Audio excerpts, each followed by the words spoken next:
好啦，廿二題問你工業集聚 （industrial agglomeration） 有啲咩好處啊？咁咩係工業集聚咧？就簡單嚟講，就係成個嘅工業啦、唔同嘅公司啦、唔同嘅工廠啦，都集中喺同一個地方，呢個就叫做工業集聚啦。咁我哋睇睇嚟緊3個 option 啦。第一個 option 就係共用基礎設施啊，可以 share 啲 infrastructure 啦。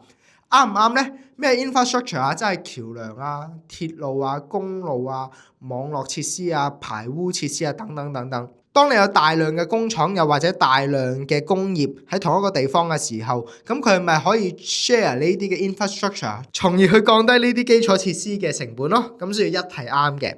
二啦，降低污染水平。咪玩啦！你諗下啦，如果喺同一個地方佢有大量嘅鋼鐵廠塞晒喺嗰度，你覺得污染水平會高咗定低咗啊？一定係高咗嘅。咁所以咧，二係錯嘅。三啦，促進資訊流通。咁如果大家可以 recall 翻矽谷 Silicon Valley 嘅 example 嘅話咧，你就會發覺有大量嘅科技公司同埋 Stanford University 咧都係集中喺同一個地方嘅。集中嘅好處就係唔同嘅學術大佬可以互相交流，亦都可以分享唔同嘅技術。換言之咧，咁就係促進資訊流通啦，亦都可以幫助到佢哋生產嘅。咁所以3咧就係啱㗎啦。1、3係啱，2係錯嘅情況下咧，答案就係 B for boy 啦。